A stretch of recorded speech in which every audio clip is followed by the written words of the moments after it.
এমন কি কারণ হলো যে হঠাৎ আওয়ামী লীগকে সকল কার্যক্রম থেকে নিষিদ্ধ করা হলো? এর কারণটা কি জানেন? রাজনৈতিক দলকেও বিচার করা যাবে সে আইনও করে রেখেছে। যাক, আমার মনে হয় একদিকে ভালো, ইউনূস আমাদের একটা জিনিস শেখালো কিভাবে প্রতিশোধ নিতে হয়, কিভাবে একটা দলের বিচার করতে হয়। আজকে যে আইন করে গেল, এই আইনে একদিন ওই ডক্টর ইউনূস আর উপদেষ্টা পরিষদ তার সমন্বয়ে যারা আজকে মানুষ খুন করেছে এবং কি যারা এই বিএনপি জামাতের যারা আমাদের নেতা কর্মী যেখানে যেখানে খুন করেছে, আজকে হয়তো আমরা বিচার চাইতে পারি না, কিন্তু একটা দিন আসবে সেই সময় এই সমস্ত জঙ্গির দল থেকে শুরু করে সবগুলির বিচার এই ট্রাইব্যুনালে করা যাবে। সেই সুযোগটাও সে করে দিল, আর আমরা সেই দিনের অপেক্ষায় আছি যে নিশ্চয়ই একদিন দিন আসবে, আর এর বিচার আমরা করে যারা আপন জন হারিয়েছেন, স্বজন হারা বেদনা দিয়ে বসে আছে, তাদের প্রতি ন্যায় বিচার আমরা দিতে পারবো। 2024 সালে যে নির্বাচন, আমরা আইন করে নির্বাচন কমিশন গঠন করি। নির্বাচন যে হয়েছিল সেই নির্বাচনে কেউ কিন্তু একটা কথাও বলতে পারেনি। অত্যন্ত শান্তিপূর্ণভাবে সফলভাবে নির্বাচন অনুষ্ঠিত হয়, কিন্তু চক্রান্ত আমাদের পিছে ছাড়ে না। এই চক্রান্তটা দেখলাম আমরা 2024 সালের 7 জুলাই ছাত্রদেরকে কোটা আন্দোলন এবং বৈষম্য বিরোধী আন্দোলন। আসলে তখন কোনো কোটা ছিলই না, একটা মামলা হয়েছিল, যাক সেটাও সরকারের পক্ষ থেকে, কিন্তু আমরা সেই রায়টা, হাইকোর্টের রায়টা স্থগিত করে দিয়ে, এবং কোটা কিন্তু থাকে না, কিন্তু তারপর আন্দোলন চলতে থাকে। আমরা কথা বলে সমস্ত দাবি মেনে নেওয়ার পরেও দেখা গেল যে তারা এক দফা দাবি, কিন্তু 7 জুলাই থেকে 14 জুলাই পর্যন্ত ছাত্রছাত্রীরা যখন আন্দোলন করে, পুলিশ কিন্তু তাদের কিছুই বলেনি। কিন্তু 15 জুলাই থেকে আমরা দেখি পুলিশ ফাঁড়িতে আগুন দেওয়া, আক্রমণ করা, অস্ত্র লুট করা, পুলিশ হত্যা করা, এমনকি পুলিশের লাশ জ্বালিয়ে দেওয়া, একেবারে ফাঁড়ির মধ্যে পুলিশকে পুড়িয়ে দেওয়া। ঢাকা শহর থেকে শুরু করে 460টা থানা আক্রমণ এবং জ্বালাও পোড়া করা হয়। মেট্রো রেলে আগুন দেওয়া হয়, সেই সাথে ব্যাংক, হাসপাতাল, সেতু, সড়ক, সেতু ভবন, সড়ক ভবন, বিটিভি ভবন এবং দুর্যোগ ও ত্রাণ মন্ত্রণালয় ভবন, বিআরটিসি ভবন, আওয়ামী লীগ নেতা কর্মীদের উপর আক্রমণ, আওয়ামী লীগের সমস্ত অফিস, পার্টি অফিস, দলীয় অফিস, মুক্তিযুদ্ধ কমপ্লেক্স সারা বাংলাদেশে জ্বালাও পোড়াও শুরু করে দেয়। এই একটা অবস্থার মধ্যে যখন 6 জন মারা গেল, আমরা কিন্তু সাথে সাথে জুডিশিয়াল এনকোয়ারি কমিটি করে দিলাম, এবং সেই এনকোয়ারি কমিটি কাজও শুরু করলো। কিন্তু এই যে হত্যাকাণ্ডটা, এটাই কিন্তু অব্যাহত থাকলো, এবং এই হত্যাকাণ্ডটা এমনভাবে ঘটছে যে সেখানে যে বুলেটটা ব্যবহার করা হলো 7.62 বুলেট, এই বুলেট তো আমাদের পুলিশ ব্যবহার করে না, তাই বুলেটটা কোত্থেকে আসলো? স্নাইপার রাইফেল দিয়ে যে গুলি করা হচ্ছে, এই গুলিগুলি কে করলো, কাদের হাতে অস্ত্র? এটা এনকোয়ারি করার জন্য যখন আমরা দিলাম, এর মধ্যেই 5ই আগস্ট আপনারা জানেন যে সেই সময় বঙ্গবন্ধু স্মৃতি জাদুঘর পোড়ানো হলো, সংসদ ভবন, গণভবন, সুধা সদন, রেহানার বাসা, সবগুলি লুটপাট, অগ্নিসংযোগ, মানে এমনভাবে সেরা এই ধরনের ধ্বংসাত্মক কার্য শুরু করা হলো। তার উপর তো অত্যাচার নির্যাতন ছিলই। ওই অবস্থায় আমাকে আমি সরে যেতে হলো আমাকে, এবং দেখা গেল যে আরও বেশি অত্যাচার নির্যাতন শুরু হলো। আওয়ামী লীগের নেতা কর্মীরা কারো একটা ঘরবাড়ি নাই, নাহলে প্রায় 70-80 হাজার মানুষের বিরুদ্ধে মামলা, আর এজাহারভুক্ত আসামি তো আছেই, আবার অজ্ঞাতনামা, সব মিলে প্রায় 4-5 লাখ তো হবেই। আর যেভাবে আমাদের অফিস আদালত যা কিছু পুড়িয়েছে, তাও প্রায় 1 কোটি স্থাপনা সারা বাংলাদেশে পোড়ানো জ্বালানো হয়েছে। একের পর এক মানে সম্পদ ধ্বংস, ইন্ডাস্ট্রিগুলি বন্ধ, অনেক ইন্ডাস্ট্রিতে আগুন দেওয়া হয়েছে এবং ইন্ডাস্ট্রি বন্ধ হয়ে গেছে। শ্রমিকরা প্রায় লাখ শ্রমিক কিন্তু বেকার হয়ে গেছে, মানুষের আয় কমে গেছে, মানুষের হাতে। আর সবচেয়ে যেটা আমাদের কাছে অবাক লাগে যে প্রকাশ্য দেবালোকে চাপাতি, চাইনিজ কুড়াল, লাঠি, সোটা, আগ্নেয়াস্ত্র সব নিয়ে আক্রমণ করা। তারা ছাত্র অসামান্য, তাদের সব শক্তি, এদের সাথে ছাত্র এবং তাদের সাথে কারা আছে সেটাই বড় কথা। এবং এই যে হত্যাকাণ্ডগুলি ঘটিয়েছে বা যেভাবে আক্রমণ করেছে, কিন্তু মামলা দিয়েছে কার বিরুদ্ধে? সব আওয়ামী লীগের বিরুদ্ধে। ওই 15 জুলাই থেকে যত হত্যাকাণ্ড, অগ্নিসন্ত্রাস, জ্বালাও পোড়াও ঘটনাগুলি ঘটেছে, যারা ঘটিয়েছে তাদের দায় মুক্তি দেওয়া হলো, তাদের ইন্ডেমনিটি দেওয়া হলো। এদের বিরুদ্ধে কোনো মামলা করা যাবে না, এদের কোনো শাস্তি দেওয়া যাবে না, কোনো ব্যবস্থা নেওয়া যাবে না। কেন? এটা তো আমার প্রশ্ন, যে এত বড় অপরাধ যারা করবে তাদের দিল দায় মুক্তি, আর এই ঘটনার সমস্ত দায় দায়িত্ব আওয়ামী লীগ নেতা কর্মীদের উপরে মিথ্যা মামলা দিয়ে হয়রানি। সকলের বিরুদ্ধে কি? খুনের মামলা। প্রথম যুগে তো খালি খুনের মামলাই দিয়ে গেল, খুন এবং বিস্ফোরক মামলা, আর অজ্ঞাতনামার এই সুযোগ ধরে চাঁদাবাজি। চাঁদাবাজি এমন হারে, আর কারো বাড়িতে ঘর বাড়ি সব কিছু জ্বালিয়ে পুড়ে ছাড়খাড় করা, যেখানে আইন শৃঙ্খলা রক্ষাকারী সংস্থা আছে, সেনাবাহিনী আছে, তাদের সামনেই এই চাপাতি নিয়ে ইনি ঘুরে বেড়াচ্ছে। উচ্চ আদালত, প্রধান বিচারপতি থেকে শুরু করে একবারে মানবাধিকার কমিশন, পাবলিক সার্ভিস কমিশন, নির্বাচন কমিশন, সব কিছু কিন্তু এই অস্ত্র আর লাঠির জোরে তাদেরকে পদত্যাগ করানো। আর স্কুল, কলেজ, ইউনিভার্সিটি, ছাত্রছাত্রীদের তাদের শিক্ষকদের অপমান করা এবং তাদেরকে জোর করে পদত্যাগ করানো, এইরকম একটা অরাজকতা তারা সৃষ্টি করলো। এটা শুধু এই ইউনূস ক্ষমতা দখল, আর এই ক্ষমতা দখলের পর থেকে এই সমস্ত অপকর্মগুলি চলছে। গত 10 তারিখে আমরা কী দেখলাম? আওয়ামী লীগের সকল কর্মকাণ্ড নিষিদ্ধ করা হলো। কেন? যত হত্যার দোষ আমাদের উপরে, অথচ হত্যাকাণ্ডের শিকার কিন্তু আওয়ামী লীগের নেতাকর্মী বেশি। নাহলে আওয়ামী লীগের 2-3 হাজার নেতাকর্মীকে তারা হত্যা করেছে, পরিবার পরিজন সহ। তাদের সেভাবেও হত্যাকাণ্ড চলেছে। কাউকে পুড়িয়ে মেরেছে, মেরে পা বেঁধে ঝুলিয়ে দিয়েছে। তার উপর হামলা মামলা তো আছে। আমার তো মনে হয় যে আওয়ামী লীগের যত নেতাকর্মী সবার বিরুদ্ধে মামলা, একটা নয়, একাধিক মামলা। এই মামলা শুধু আওয়ামী লীগের নেতাকর্মীর উপরে না, সাংবাদিকদের উপর মামলা, পুলিশ তো আছেই, এমনকি সেনাবাহিনীর উচ্চপদস্থ কর্মচারী বা যারা উচ্চপদস্থ অফিসার, অবসরপ্রাপ্ত বা কর্মরত কেউই বাদ দেয়নি। তাদের উপরে এরকম মামলা, তাদের পাসপোর্ট নিয়ে যাওয়া, তাদের উপরে জুলুম অত্যাচার, কোনো শ্রেণী পেশার লোকই বাদ যায়নি। সংখ্যালঘু সম্প্রদায়, হিন্দু, বৌদ্ধ, খ্রিস্টান, কোনো সম্প্রদায় কিন্তু বাদ যায়নি। তাদের ধর্মীয় প্রতিষ্ঠানগুলি ধ্বংস করা, তাদের উপরে আক্রমণ, বাড়ি বাড়ি যাওয়া, লুটপাট করা, এবং হিন্দু বাড়িগুলিতে যেহেতু লুটপাট, মেয়েদের উপরে পাশবিক অত্যাচার, এবং শিশু নারী প্রতিদিনই ধর্ষিতা হচ্ছে। কোনো নালিশ করতে পারবে না, মামলা করতে পারবে না, বিচার চাইতে পারবে না। এই অবস্থা চরমভাবে চলছে। এর দায়িত্ব কার? কই আওয়ামী লীগের আমলে তো এরকম ছিল না। আমরা তো আইন শৃঙ্খলা নিয়ন্ত্রণে রেখেছি, মানুষের জীবনের শান্তি নিরাপত্তা দিয়েছি। তো আমাদের অপরাধটা কি ছিল? আজকে চক্রান্ত করে, ষড়যন্ত্র করে, অস্ত্রধারীদের দ্বারা, সন্ত্রাসীর দ্বারা এবং জঙ্গিদের দ্বারা এই ডক্টর ইউনূস ক্ষমতা দখল করেছে। তার ক্ষমতার শক্তি তো হচ্ছে সন্ত্রাসী বাহিনী, যারা আন্তর্জাতিকভাবে যাদেরকে স্বীকৃতি দেওয়া হয় না, যাদেরকে ব্যান করে দেওয়া হয়েছে, তারাই বাংলাদেশ এখন ক্ষমতায়, এবং তারা প্রকাশ্য দিবসকে অস্ত্র নিয়েও ঘোরে। এবং এখানে কারো কিছু বলার নেই, কোনো বিচার নেই, আচার নেই। এরকম একটা অবস্থার মধ্যে দেশ চলে যাচ্ছে। সেই অবস্থা হঠাৎ আমাদের আরো জুলুম কি আওয়ামী লীগের সমস্ত কর্মকাণ্ড নিষিদ্ধ, এবং আমরা নাকি সব গ্রহণ করে ফেলেছি। যখন কোনো মানুষকে ক্ষতি করে, যখন মানুষকে যারা হত্যা করবে, তাদের বিরুদ্ধে আইন শৃঙ্খলা রক্ষাকারী সংস্থা অবশ্যই ব্যবস্থা নেবে, এবং তাদের নিজেদের নিরাপত্তারও ব্যাপার। পুলিশকে যখন পিটিয়ে পিটিয়ে হত্যা করে, তখন পুলিশ কি আর অন্য পুলিশ কি তাদেরকে বাঁচাতে যাবে না? তো সেটা হলো অপরাধ। কিন্তু যাকে মারা হলো, যে ভিকটিম, তার কোনো বিচার সে পাবে না, তার কিছু করার নাই। এই হলো ইউনূসের মানে রাষ্ট্র পরিচালনা। এবং আজকে 10ই মে এমন কি কারণ হলো যে হঠাৎ আওয়ামী লীগকে সকল কার্যক্রম থেকে নিষিদ্ধ করা হলো? এর কারণটা কি জানেন? কারণ আর কিছুই না, ক্ষমতায় এসে একদিকে দুর্নীতি করা, অর্থ বানানো, অর্থ পাচার করা তো আছেই, তার উপর আজকে আমাদের দেশ বিক্রি করে দেওয়া হচ্ছে। ডক্টর ইউনূসের পররাষ্ট্র বিষয়ক উপদেষ্টা নিজেই বলেছেন যে মিয়ানমারের যে বর্ডার, সেই বর্ডারে বাংলাদেশের কোনো নিয়ন্ত্রণ নাই। বাংলাদেশের বর্ডারে নিয়ন্ত্রণ থাকবে না তো সরকার আছে কি কাজে? সরকার কি করে? সরকারের কি কোনো দায়িত্ব নেই? কই আওয়ামী লীগ যখন ক্ষমতা ছিল তখন তো এই অবস্থা ছিল না? আমি থাকতে তো প্রত্যেকটা বর্ডারে নিয়ন্ত্রণ নিশ্চিত করা ছিল, বাংলাদেশের স্বাধীনতা সার্বভৌমত্ব সম্পূর্ণভাবে সুরক্ষিত ছিল। তা আজকে নাই কেন? তার জবাব ডক্টর ইউনূসকে দিতে হবে। আসল কথা হলো, সে তো দেশ বিক্রি করবার মুচলেখা দিয়ে ক্ষমতা এসেছে। এই জন্যই তো মিয়ানমারের বর্ডার এখন অরক্ষিত। দেশের স্বাধীনতা সার্বভৌমত্ব প্রশ্নের সম্মুখীন, কারণ তার ক্ষমতার দখলটা হচ্ছে যে সন্ত্রাসী এদের হাতে, তাদের নিয়ে। আজকে মিয়ানমারের যারা বিদ্রোহী, সেই বিদ্রোহীদেরকে যদি জান্তা সরকার, মিয়ানমারের যে সরকার আছে, তারা যদি এই বিদ্রোহীদের উপরে আক্রমণ চালায়, এদেরকে যে আমাদের বর্ডারে জায়গা দিচ্ছে, তার পরিণতি কী হতে পারে সেটা একবার চিন্তা করেন। মিয়ানমার সরকার যদি এর উপরে আক্রমণ করে, যদি এয়ার অ্যাটাক করে বা মোটর শেল মারে, সেগুলি কোথায় এসে পড়বে? শুধু কি তাদের উপরে পড়বে? সেটা তো বাংলাদেশের মাটিতেও পড়বে। ইউনূসকে ঠেকাতে পারবে? কীভাবে ঠেকাবে সেটা আমার প্রশ্ন।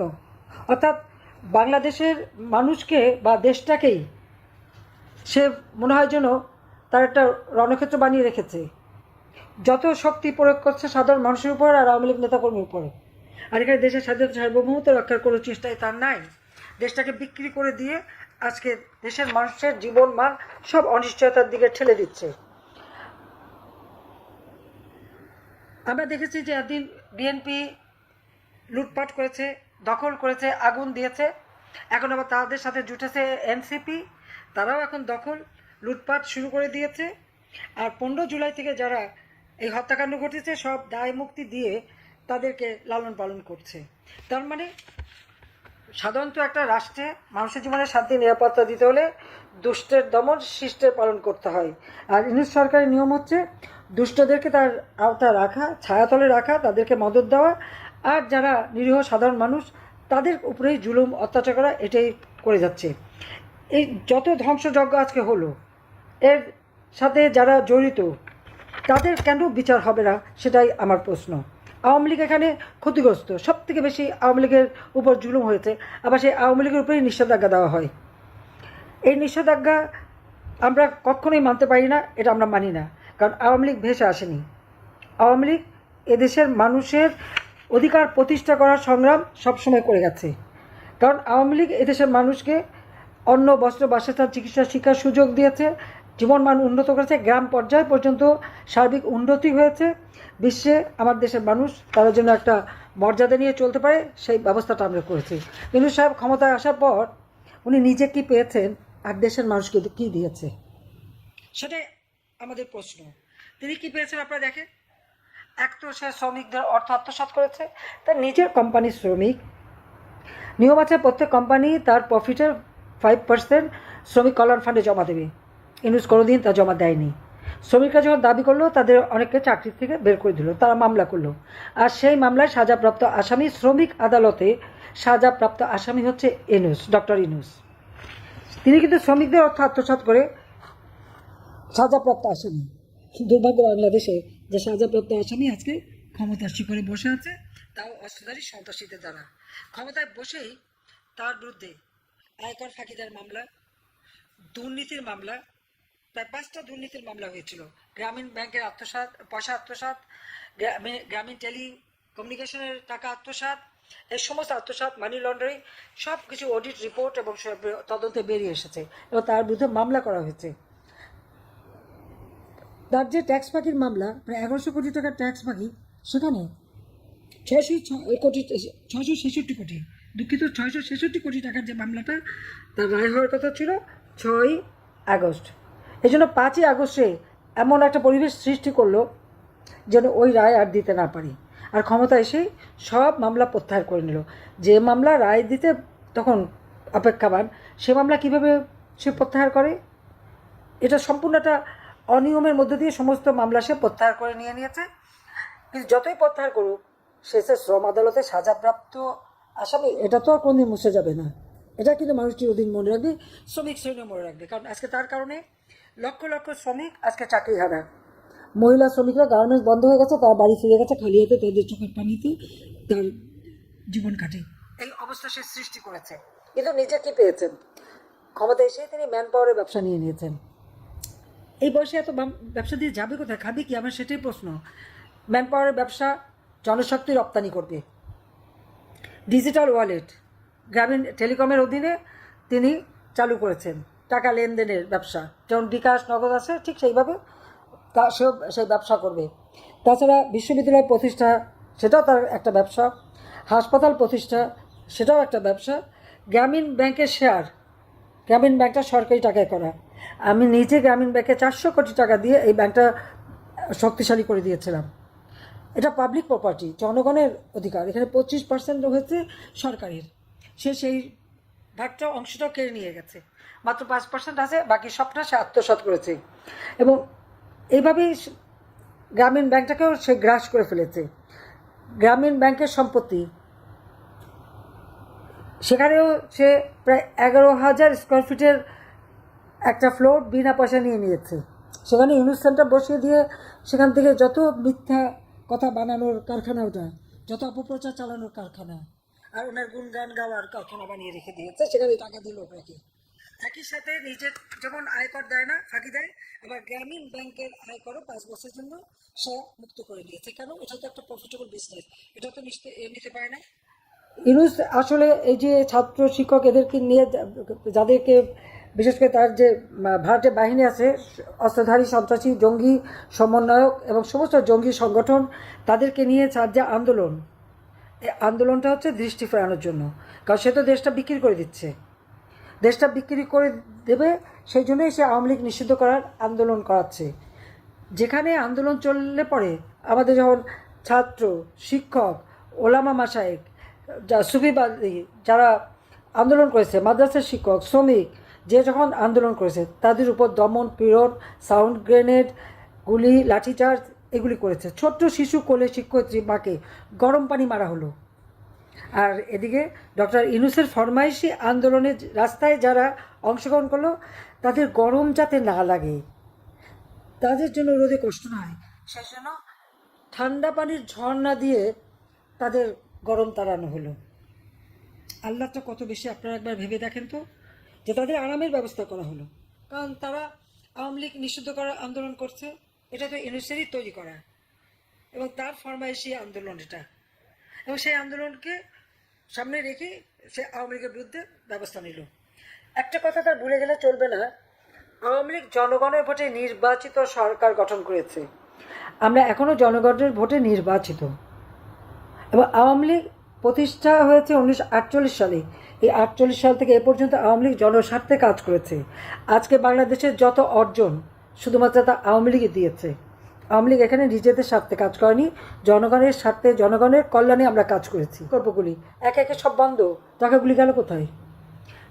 7,97,000 কোটি টাকার বাজেট আমি দিয়ে আসলাম 30শে জুলাই, 1 জুলাই থেকে সেই বাজেট কার্যকর। তো এই টাকাগুলি কী করলো, সেটাও তো আমার প্রশ্ন। সবই রুটি খাওয়া। এবং আপনারা দেখেন তার ওই উপদেষ্টা সমন্বয়ক রাতারাতি সব কেমন শত শত কোটি টাকার মালিক হয়ে গেল। কোত্থেকে আসলো এত সম্পদ? আজকে আমরা এটি বলবো যে দেশে তো আইনের শাসন বলে কিছু নাই। যুদ্ধ অপরাধীদের বিচারের জন্য জাতীয় সংসদে যে আইন পাশ হয়েছিল 1973 সালে, সেই ট্রাইব্যুনাল ছিল যুদ্ধ অপরাধীদের বিচারের জন্য। আজকে সেই ট্রাইব্যুনাল সংশোধন করেছে কেন? আওয়ামী লীগের বিচার করবে, আমাদের বিচার করবে। আমাদের সব মামলা, যত মিথ্যা খুনের মামলা, সেগুলি সাজিয়ে গুছিয়ে এই সাজাতে সময়ই লাগলো তাদের, এখন সেগুলি দিয়ে তারা বিচার করবে। যেটা যুদ্ধ অপরাধীদের বিচারের জন্য, সেটা তারা কীভাবে সংশোধন করে? সংসদে পাশ করা আইন সংশোধন করতে হলে সেটা সংসদেই পাশ করাতে হবে, তারপরে সেটা কার্যকর হবে। আর যে আইনের সাথে মানুষের জীবন মরণ প্রশ্ন রয়েছে, সে আইন কখনো এইভাবে অবৈধভাবে ক্ষমতা দখলকারী, যার কোনো জনগণের ম্যান্ডেট নাই। কারণ ইউনূস জনগণের ম্যান্ডেটে ক্ষমতা আসেনি।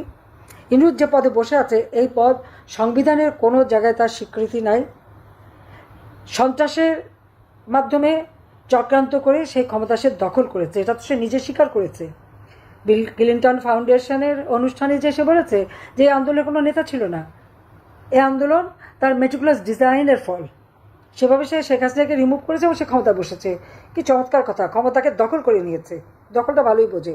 তো সেইখানে সে বসে এই সংসদে পাশ করা আইন, জনপ্রতিনিধিদের দ্বারা পাশ করা আইন কীভাবে সে সংশোধন করে, এবং সেখানে আবার মানে একটা ট্রাইব্যুনাল আর একটা ট্রাইব্যুনালও বসিয়ে দিচ্ছে, এবং রাজনৈতিক দলকেও বিচার করা যাবে সে আইনও করে রেখেছে।